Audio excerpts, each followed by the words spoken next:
This week on Things Unseen, I want to think about a subject that may have bored you in elementary school, and perhaps it still bores you today, but it is actually enormously important. And I want us to think about how important it is in the school of Jesus Christ. Well, what's that, you might ask? Well, it's the rules of grammar. What's grammar? Well, here's how the multi-volume Oxford English Dictionary defines it. Grammar is that department of the study of a language which deals with its inflectional forms or other means of indicating the relation of words in the sentence, and with the rules for employing these in accordance with established usage. Well, now you might think I'm just confusing you, but that's just a technical way of saying this. Grammar is about how the language we use actually works. If you've ever had to learn a foreign language, then you'll know that every language has its own grammar. And one of the first challenges for us may be discovering that the way that other language works is different from the way our own language works. So in order to speak it properly, to make sense, you've got to follow the rules of its grammar. Now, most of us at first learn grammar not from textbooks, but as we grow up from listening to others speak, by a kind of osmosis. And the same is true in the Christian life.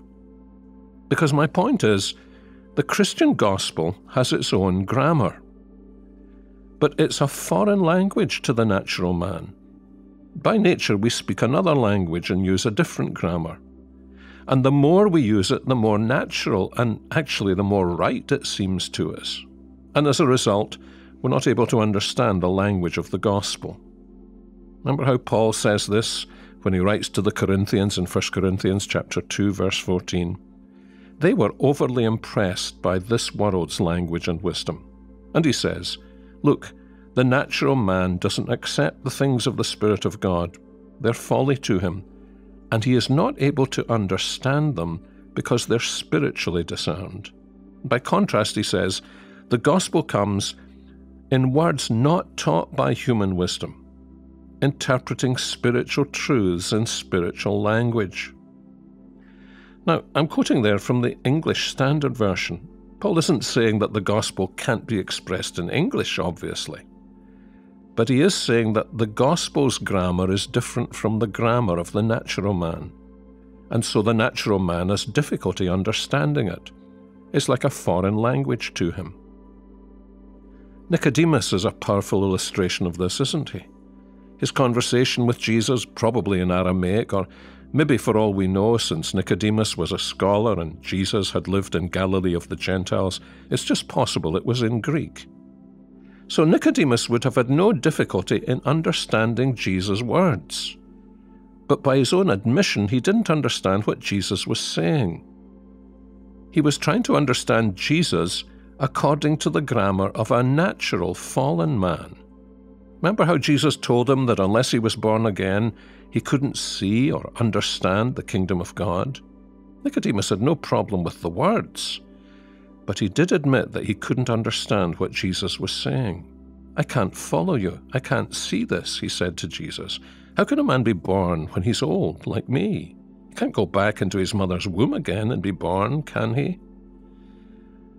You see, Jesus was telling him something he couldn't understand. And paradoxically, Nicodemus was telling him he couldn't understand it. He could follow the words that Jesus was using, but he didn't understand their grammar. He couldn't see the logic of the gospel. Why was that? It was because the rules of grammar he knew had taught him that the way into the kingdom of God was by being circumcised, by being a Jew, by reading Torah, by keeping the commandments. And this dear man took that with all seriousness. There's something quite admirable about him. He was a Pharisee.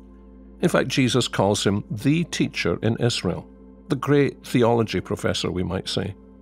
And he seems to have been modest enough and thoughtful enough to come secretly, yes, to talk to Jesus. And then we read later on in John's Gospel that he helped his friend Joseph of Arimathea to anoint Jesus' body and lay it in the garden tomb. In a way, you can't help loving this dear man. And yet when we first meet him in John chapter 3, the grammar of the gospel was a complete mystery to him. He needed to go back to gospel grammar school. You know, when you hear a great sports star speak, they'll often talk about making sure their fundamentals are in place. Because if they're not, things are bound to go wrong.